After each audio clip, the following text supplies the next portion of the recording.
वो बॉलरूम ऐसे चमक रहा था जैसे कोई ऐसी दुनिया जिसमें मेरा होना कभी लिखा ही नहीं गया था। दिल्ली के एक 5 सितारा होटल की छत से झूमर लटक रहे थे और उनकी पीली रोशनी संगे मरमर के चमकताते फर्श पर बिखर रही थी। हर हंसी रिहर्स लग रही थी, हर मुस्कान महंगी। मैं एंट्रेंस के पास खड़ी अपने हरे रंग की साड़ी के पल्लू को ठीक कर रही थी, वही साड़ी जिसे चुनने में मुझे पूरे 3 घंटे लगे थे, और फिर भी मुझे यकीन नहीं हो रहा था कि मैं यहाँ बिलोंग करती हूँ। मेरा नाम रेणुका शर्मा है। मेरे बगल में कबीर मेहता खड़ा था, शांत, सहज, एक साधारण गहरे रंग के सूट में। न कोई महंगी घड़ी, न कफलिंग, न कुछ ऐसा जो ताकत दिखाए, जबकि इस हॉल में मौजूद हर इंसान जानता था कि वो असल में कौन है। आगे बढ़ने से पहले, मैं हूं लीना, आपकी कहानी की नैरेटर। मैं लाती हूं जिंदगी की ऐसी सीख देने वाली कहानियां जो हम में से ज्यादातर लोगों पर बीत चुकी हैं, या फिर भविष्य में ऐसी ही घटनाओं का सामना करना पड़ सकता है। नीचे कमेंट करके बताइए कि आप हमें कहां से देख रहे हैं, और हिंदी रिवेंज स्टोरीज को सब्सक्राइब करना न भूलें। हम ऐसे लोगों की कम्युनिटी बना रहे हैं जो जानते हैं कि जिंदगी के सबसे अच्छे चैप्टर किसी भी उम्र में शुरू हो सकते हैं। अब कहानी पर वापस आते हैं। जैसे ही हम हॉल के अंदर और आगे बढ़े, माहौल बदल गया। बातचीत रुक गई। लोग पलट कर देखने लगे।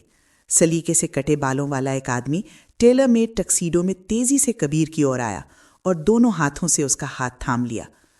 उसके पीछे पीछे और लोग भी आ गए। जरूरत से ज्यादा मुस्कुरा रहे थे, बस दिखना चाहते थे। किसी ने मेरी ओर नहीं देखा।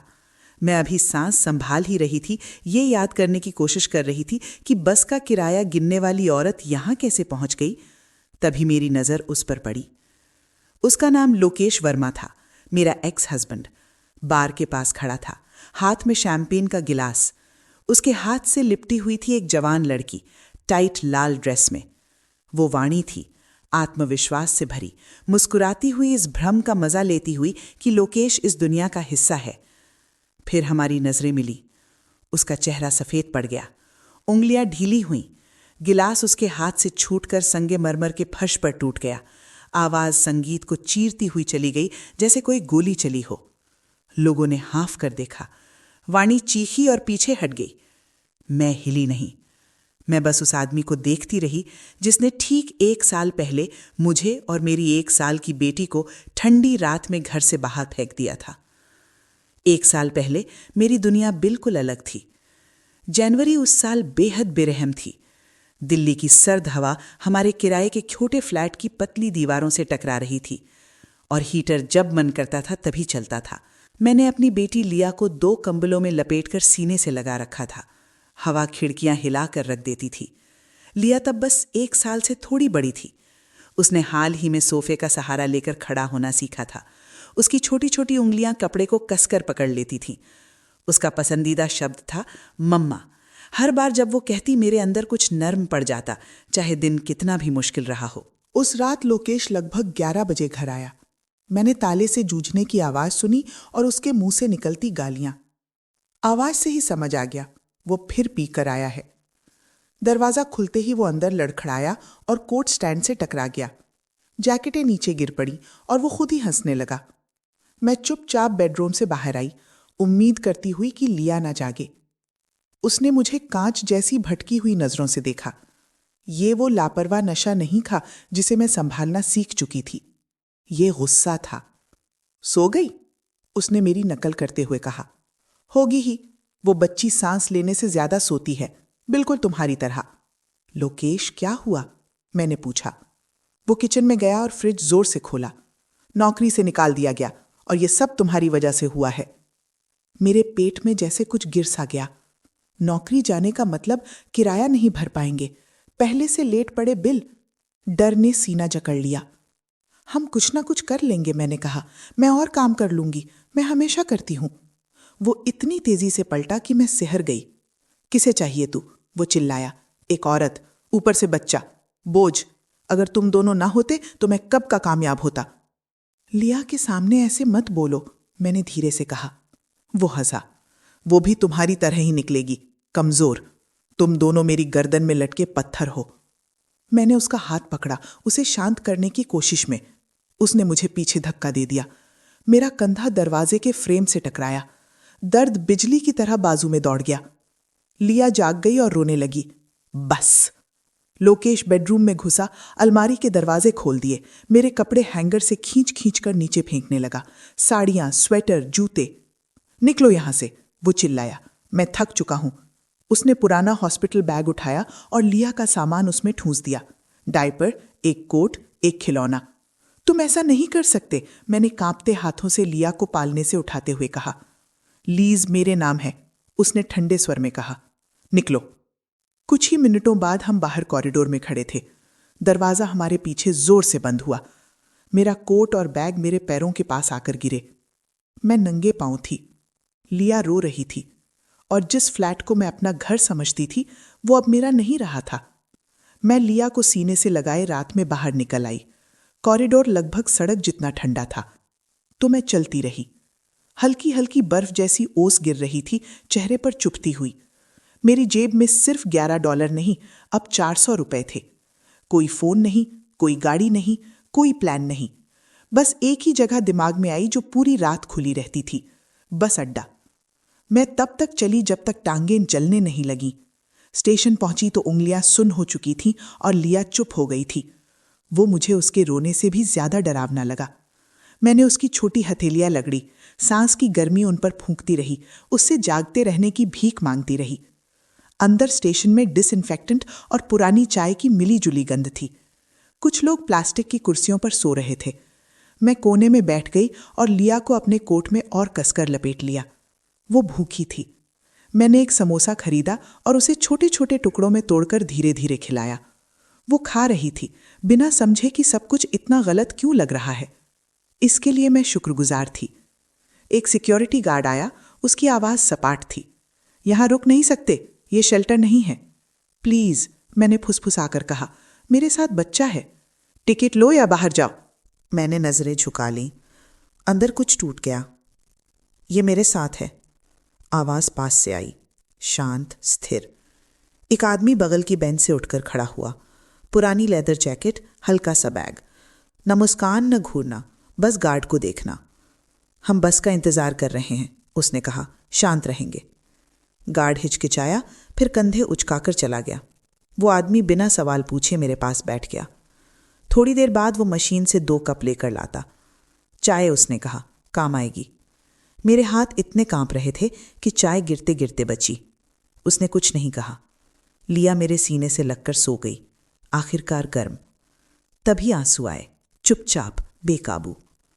मैंने कंधे हिलते हुए भी उसे जगाने की कोशिश नहीं की। उसने मुझे टिश्यू दिया। रो लो, वो धीरे से बोला, इजाजत है, लेकिन उसके बाद कुछ करना होगा। मैंने उसे देखा, साधारण चेहरा, थकी आंखें, कुछ भी हीरो जैसा नहीं। आप कौन हैं? मैंने पूछा। कोई जो कभी इसी बेंच पर कुछ भी लिए बिना बैठा था, उसने कहा। उसने जेब से एक छोटा कार्ड निकाला, बस एक फोन नंबर। कल अगर जगह चाहिए तो इस पर कॉल करना। मैं कुछ और पूछती उससे पहले वो उठकर चला गया। सुबह तक वो जा चुका था, सिर्फ खाली कप रह गया। सूरज निकला तो लिया भूखी और उलझी हुई जागी। मैंने कांपती उंगलियों से उस नंबर पर कॉल किया।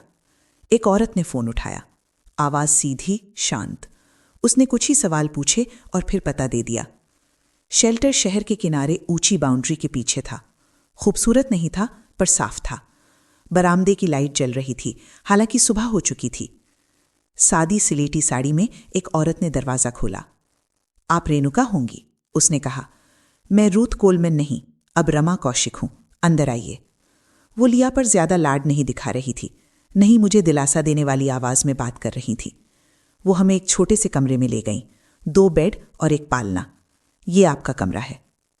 3 महीने? मैंने दोहराया। हाँ, 3 महीने। हम मदद करेंगे, लेकिन सहारा बनकर नहीं रहेंगे। 1 घंटे में नाश्ता। डे केयर पूर्वी विंग में है, सवाल बाद में पूछिए। और वो चली गई। मैं बेड पर बैठी लिया को पकड़े रही। समझ नहीं आ रहा था रोऊं या सो जाऊं। अगले कुछ दिनों में मुझे शेल्टर का सिस्टम समझ में आया। वकील जो कागजों में मदद करते थे, काउंसलर जो बिना जज किए सुनते थे, डे केयर ताकि माएँ निडर होकर काम कर सकें। पर नियम भी थे, कर्फ्यू, काम, जरूरी जॉब सर्च, और सबसे बड़ा नियम, खुद पर तरस नहीं। मैंने पहली नौकरी ली, सुबह सुबह ऑफिस साफ करने की। पैसे कम थे पर ईमानदार। रात को मैं छोटे बिजनेस के लिए लैपटॉप पर अकाउंट संभालती, लिया पालने में सोती रहती। मैं 4 घंटे सोती थी। वजन घट गया, हाथ दुखते थे, पर मैं आगे बढ़ रही थी। एक दिन मैंने रमा जी से पूछा, ये सब कौन चलाता है? वो देर तक मुझे देखती रहीं। मुझे नहीं पता, उन्होंने कहा, और जानना भी नहीं चाहती।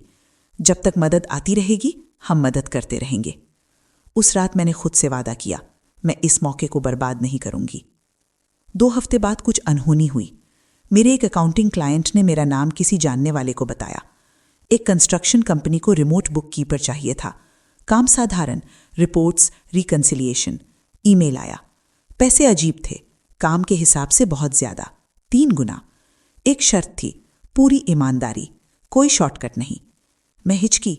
लोग ईमानदारी के लिए इतना नहीं देते, वो चुप्पी के लिए देते हैं।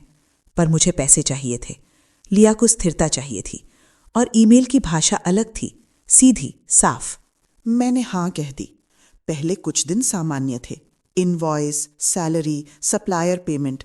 तीसरे दिन कुछ गड़बड़ दिखी। पहले छोटी सी, मटीरियल महंगा, फिर एक कर्मचारी जिसका कोई रिकॉर्ड नहीं। मैंने खोदना शुरू किया और साफ हो गया। पिछला अकाउंटेंट चोरी कर रहा था, फर्जी वेंडर, फुलाए हुए बिल, घोस्ट वर्कर। 6 महीनों में करीब 1 करोड़ रुपए गायब थे। मैं लैपटॉप के सामने बैठी आंकड़ों को देखती रही। मैं चाहती तो नजरअंदाज कर सकती थी, पैसे लेती, चुप रहती, पर मुझे बस स्टेशन याद आया। ठंड, वो अजनबी, रो फिर कुछ करो। मैंने रिपोर्ट बनाई, सिर्फ तथ्य, तारीखें, रकम, सबूत, भेज दी।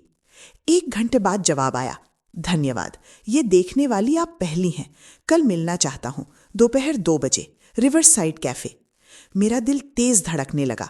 ये आदमी कौन था और क्यों मुझे लग रहा था कि मेरी जिंदगी फिर बदलने वाली है। रिवर साइड कैफे नदी के किनारे चुपचाप बैठा था, शहर के शोर से दूर। मैं थोड़ा पहले पहुंच गई थी। हाथों में एक पेपर कप पकड़े थी। कॉफी अभी ऑर्डर भी नहीं की थी, बस काउंटर के पास खड़े खड़े यूं ही थाम ली थी ताकि उंगलियों की कंपी छुप जाए। जैसे ही मैंने नजर उठाई, मेरी सांस अटक गई। वो पहले से वहां था, वहीं बस अड्डे वाला वही आदमी खिड़की के पास बैठा था। टेबल पर टैबलेट रखा था, वही पुरानी लेदर जैकेट, वही शांत सा बैठने का ढंग, जैसे इस दुनिया में कुछ भी उसे हिला नहीं सकता। उसने मुझे देखा और नजरें मेरी नजरों से टकराईं। बैठ जाओ रेमका, उसने नरमी से कहा, हमें बात करनी है। मैं कुर्सी खींचकर उसके सामने बैठी तो लगा जैसे कमरे का फर्श हल्का सा तिरछा हो गया हो। तो वो आप थे? मैंने लगभग फुसफुसा कर कहा। हाँ, उसने कहा, मेरा नाम कबीर मेहता है। उसके लहजे में कोई ड्रामा नहीं था, ना उसने तुरंत सफाई दी, ना माफी मांगी। वो कंपनी आपकी है? मैंने पूछा। सिर्फ वो नहीं, उसने कहा, वो एक बड़े ग्रुप का हिस्सा है। मैं उसे देखती रही। बस अड्डे के उस शांत आदमी को उस मालिक से जोड़ने की कोशिश कर रही थी जो मुझे मार्केट रेट से 3 गुना पैसे दे सकता था। क्या आप मेरा पीछा कर रहे थे? मैंने पूछ लिया। नहीं, उसने सीधे कहा, मैंने तुम्हें शेल्टर का नंबर दिया और भूल गया। बाद में मुझे बुककीपर चाहिए था, किसी ने तुम्हारा नाम सुझाया। मुझे पता ही नहीं था कि वो वही तुम हो जब तक मैंने तुम्हारा नाम नहीं देखा। फिर उसने हल्के से जोड़ दिया, किस्मत लोगों के सोचने से ज्यादा आम चीज है। वेटर बिना पूछे मेरे सामने कॉफी रख गया। कबीर ने बस एक बार सिर हिलाया और वेटर चला गया। तुमने चोरी पकड़ ली? कबीर ने कहा। तुमसे पहले कई प्रोफेशनल्स ने वो नंबर देखे थे, किसी ने कुछ नहीं कहा। तुमने कहा, क्यों? क्योंकि चोरी गलत है और चुप रहना भी उसी को होने देना है। वो मुझे देर तक देखता रहा, जैसे मेरे अंदर कुछ पढ़ रहा हो। मुझे अपनी कंपनी में ऐसा ही इंसान चाहिए, इन हाउस, फुल टाइम। उसने सैलरी बताई, बेनिफिट्स और लिया के लिए डे केयर की सुविधा भी। मैंने गले में अचकती सांस निगली। मैं एहसान नहीं लेती, मैंने कहा। ये एहसान नहीं, ये काम है, कड़ा काम, और तुम्हें देखा जाएगा। मैंने धीरे से सिर हिलाया। तो मेरी भी कुछ शर्तें हैं, मैंने कहा। वो थोड़ा पीछे झुका। बोलो, सुन रहा हूं। मैंने नौकरी ज्वाइन कर ली, सोमवार से। ऑफिस कनॉट प्लेस के एक कांच के ऊंचे बिल्डिंग में कई फ्लोर पर फैला था। हर चीज शांत और तेज थी, ऐसी जगह जहां गलती माफ नहीं होती। मैं सुबह सुबह पहुंच गई, अपना बैज ऐसे पकड़े जैसे पकड़ ढीली हुई तो गायब हो जाएगा। लोग मुझे 2 बार देखते, कुछ 3 बार। यही है जिसे बॉस ने खुद हायर किया, मैंने किसी को फुसफुसाते सुना। मैंने सिर झुकाकर काम किया। मेरा रोल साफ था, पैसे का पीछा करना, हर कॉन्ट्रैक्ट ट्रेस करना, जो भी थोड़ा सा भी गड़बड़ लगे उसे सवाल बनाना। कबीर ने उम्मीदें कम नहीं की, अगर कुछ था तो और बढ़ा दी। पहले हफ्ते थकाने वाले थे। मैं देर तक रुकती, हर चीज 2-2 बार चेक करती। डे केयर बंद होने से ठीक पहले लिया को पिक करती और उसके सो जाने के बाद फिर से काम शुरू। मेरे आसपास का शक बहुत तेज था। वो कमरे में घुसते ही आने वाली चुप्पी में था, आधी कटी बातचीत में, उन नम्र मुस्कानों में जो आंखों तक नहीं पहुंचती थीं। फिर मुझे वो मिला, एक लॉजिस्टिक्स कॉन्ट्रैक्ट जिसका कोई मतलब नहीं था। पेमेंट्स शेल कंपनियों से घूम कर जा रही थीं। नंबर सामान की असली मूवमेंट से मेल ही नहीं खाते थे। मैंने सब डॉक्यूमेंट किया, रिपोर्ट बनाई, सबमिट कर दी। अगले दिन एक सीनियर एग्जीक्यूटिव मेरे केबिन में आया, बिना पूछे बैठ गया। तुम नई हो, उसने कहा, तुम्हें अभी नहीं पता यहां चीजें कैसे चलती हैं। उसने एक लिफाफा मेरे डेस्क पर सरकाया। रिपोर्ट भूल जाओ। मैंने लिफाफा वापस धकेल दिया। नहीं। उसकी मुस्कान गायब हो गई। तुम गलती कर रही हो। मैं खड़ी हो गई। मेरे ऑफिस से बाहर जाइए। वो गुस्से में चला गया। मैंने रिपोर्ट का एक शब्द नहीं बदला। एक हफ्ते बाद वो आदमी गायब था, ना कोई अनाउंसमेंट, ना कोई वजह। उसके बाद लोग मेरे पीछे फुसफुसाना बंद कर गए। अब वो बस मुझे देखते थे। और पहली बार उन दरवाजों के अंदर कदम रखने के बाद मुझे एक बात बिल्कुल साफ पता चली, मैं कहीं नहीं जाने वाली थी। जैसे ही जिंदगी थोड़ी स्थिर लगने लगी, बीता हुआ कल मुझे ढूंढता हुआ आ गया। मंगलवार की सुबह एक लिफाफा आया, कोर्ट का समन। लोकेश वर्मा ने लिया की कस्टडी के लिए केस कर दिया था। विजिटेशन नहीं, कस्टडी। कागज पढ़ते ही मेरे हाथ कांपने लगे। जो आदमी हमें ठंडी रात में सड़क पर छोड़ गया था, अब कह रहा था कि वो पिता बनना चाहता है। मैंने जिस वकील से सलाह ली, उसने बातें मीठी नहीं की। उसे बच्ची नहीं चाहिए, उसने कहा। उसे पैसा चाहिए, आप पे कर देंगी तो वो गायब हो जाएगा। मेरे पास उतने पैसे नहीं थे। कोर्टरूम छोटा था, भीड़ भड़ा। लोकेश मेरे सामने साफ सूट में बैठा था, होश में, आत्मविश्वास से भरा। उसके साथ एक महंगा वकील था, जिसकी आवाज चिकनी थी, जैसे ये कोई बिजनेस मीटिंग हो। उन्होंने मुझे अस्थिर बताया, कभी कभी कमाई, शेल्टर में रहने वाली औरत, बिना ठीक पिता के बच्ची पालने वाली मां। जब मेरी बारी आई, मैंने सच बोला। उस रात का जब उसने हमें निकाला था, बस अड्डे का, ठंड का, लिया के रोने का। उसके वकील ने तुरंत आपत्ति की। कोई प्रूफ नहीं, इमोशनल इंटरप्रिटेशन। मुझे लगा जज का ध्यान मुझसे फिसल रहा है। तभी दरवाजा खुला। कबीर चुपचाप अंदर आया और पीछे वाली पंक्ति में बैठ गया। ना उसने कुछ कहा, ना उसने मुझे देखा, बस हाथ जोड़कर बैठ गया, देखता रहा। जज रुक गई। उनका हाव भाव बदल गया। थोड़े ब्रेक के बाद सवाल बदल गए। 1 साल से लोकेश ने चाइल्ड सपोर्ट क्यों नहीं दिया? अब तक उसने अपनी बेटी में रुचि क्यों नहीं दिखाई? उसकी मौजूदा इनकम क्या है? लोकेश के जवाब लड़खड़ा गए। फैसला 1 घंटे बाद आया। कस्टडी मेरे पास रहेगी, विजिटेशन सिर्फ सुपरविजन में, और लोकेश को पिछला चाइल्ड सपोर्ट भरना होगा। मैं वहां खड़ी थी जैसे सांस ही नहीं आ रही थी। खत्म, सब खत्म। कोर्ट के बाहर कबीर मेरे पास आया। तुमने मदद नहीं मांगी, उसने कहा। मैंने सिर हिलाया। लेकिन तुम्हें जरूरत थी, उसने जवाब दिया। मुझे समझ नहीं आया कि मैं गुस्सा हूं या शुक्रगुजार, तो मैंने कुछ नहीं कहा। और यही हमें वापस उस बॉलरूम में ले आता है। टूटे गिलास को साफ करने के बाद संगीत फिर चल पड़ा, लेकिन कमरे में कुछ बदल चुका था। लोग ऐसे बर्ताव कर रहे थे जैसे कुछ नहीं हुआ। फिर भी मुझे हर तरफ से उनकी जिज्ञासा चुभती महसूस हो रही थी। लोकेश बार की तरफ गायब हो गया था। मुझे मुड़ जाना चाहिए था, खिड़की के पास रहकर रात को गुजर जाने देना चाहिए था, लेकिन लोकेश को कभी रुकना नहीं आता था। मैंने देखा वो तेजी से पी रहा था। हर गिलास के साथ उसका कॉन्फिडेंस पिघलता जा रहा था। वाणी उसके बाजू को खींचकर कुछ जरूरी फुसफुसा रही थी, पर उसने उसे झटक दिया और हमारी तरफ चल पड़ा। रेणुका शर्मा, उसने ऊंची आवाज में कहा, मेरे सामने रुककर। सिर घूमे, बातचीत बीच में ही मर गई। देखो देखो, वो आगे बोला, उसकी मुस्कान काटने वाली थी। तुम तो अपने पैरों पर खड़ी हो गई। कोई बहुत उदार स्पॉन्सर मिल गया लगता है। कितनी सैलरी देता है, महीने की या रात की? एक पल के लिए मेरा मन हुआ जवाब दूं, खुद को बचाऊं, समझाऊं। कबीर का हाथ हल्के से मेरे कंधे पर आया। आप लोकेश वर्मा हैं, कबीर ने शांत आवाज में कहा। लोकेश अकड़ गया। वही लोकेश वर्मा जिसने 4 साल पहले अपने एम्प्लॉयर से करीब 25 लाख रुपए निकाले थे और सिर्फ इसलिए बच गया क्योंकि एक दोस्त ने नुकसान भर दिया था। लोकेश का रंग उड़ गया। पास खड़ा एक आदमी जिसे मैं पहचानती थी, विनय, उसका पुराना दोस्त, नजरें चुरा गया। ये झूठ है, लोकेश हकलाया। कबीर की आवाज वैसी की वैसी रही।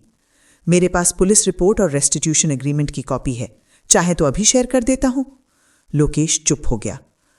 आपने इस औरत और इसकी 1 साल की बच्ची को सर्दियों में सड़क पर निकाल दिया। आपने अपनी बेटी को सपोर्ट नहीं किया। आपने कोर्ट का इस्तेमाल करके पैसे ऐंठने की कोशिश की। हर वाक्य भारी होकर गिरा। और अब आप यहां खड़े होकर इनके चरित्र पर सवाल उठा रहे हैं। उसी वक्त सिक्योरिटी पास आ चुकी थी। चलिए, कबीर ने बस इतना कहा। लोकेश पीछे हटता गया, कुछ बेतुका चिल्लाता हुआ। गार्ड्स ने उसके हाथ पकड़े और उसे बाहर ले गए। वाणी भी पीछे पीछे भागी। उसकी हील्स की टक-टक घबराहट में तेज हो गई। कमरा सन्न था। मेरे अंदर जो आया वो जीत नहीं थी, संतोष नहीं था, राहत थी। पहली बार लोकेश वर्मा का मुझ पर कोई भी अधिकार नहीं था। गाला की 1 महीने बाद लोकेश मेरे घर आया। वो मुझे जितना याद था उससे छोटा लग रहा था। दुबला, थका हुआ, बूढ़ा। जो कॉन्फिडेंस कभी हर कमरे को भर देता था वो अब नहीं था, अब सिर्फ बेबसी थी। वो मेरे दरवाजे पर खड़ा था, हाथ कांप रहे थे। मैंने गलतियां की, मेरी मां बीच में पड़ती रही। वाणी ने मुझे इस्तेमाल किया। तुम ही थी जो मुझ पर भरोसा करती थी। मैंने बिना टोके सुना। फिर उसने माफी मांगी, फिर पैसे मांगे, बस थोड़ा, ताकि मैं फिर से खड़ा हो जाऊं। मैंने उसका चेहरा देखा और कुछ भी महसूस नहीं हुआ, न गुस्सा न नफरत, बस दूरी। तुम्हें याद है उस रात तुमने मुझे क्या कहा था? मैंने पूछा। तुमने कहा था मैं बेकार हूं। तुमने कहा था हमारी बेकी भी वैसी ही होगी। उसने आंखें झुका लीं। मैंने तुम्हें बहुत पहले माफ कर दिया, मैंने कहा। तुम्हारे लिए नहीं, अपने लिए। मैंने उसे एक लिफाफा पकड़ा दिया। 2.5 लाख, मैंने कहा। एक कमरा और कुछ समय ताकि काम ढूंढ सको। समझदारी से इस्तेमाल करना। उसकी आंखें भर आईं। ये दूसरा मौका नहीं है, मैंने जोड़ दिया। ये आखिरी मेहरबानी है। वो सिर हिलाकर चला गया। दरवाज़ा बंद होते ही मैं उसी पर टिक गई और लंबी सांस छोड़ी। बीता हुआ कल खत्म हो चुका था।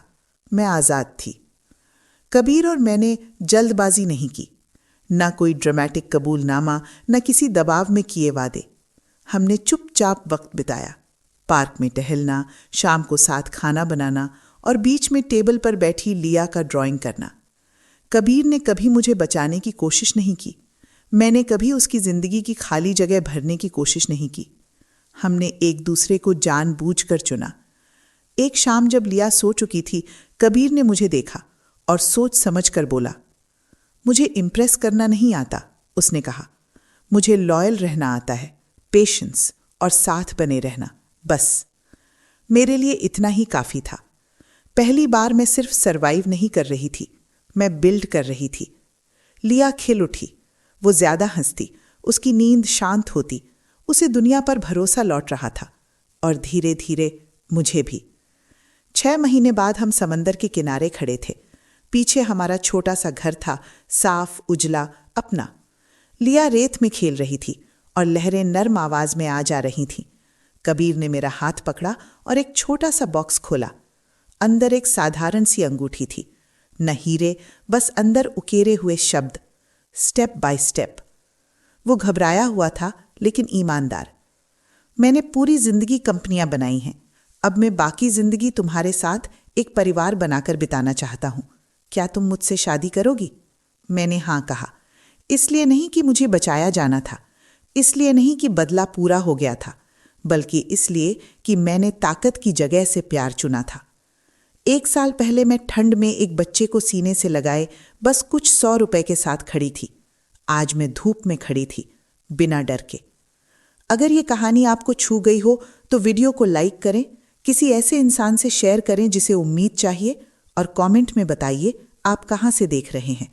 आपका बहुत बहुत धन्यवाद। मिलते हैं अगली कहानी में।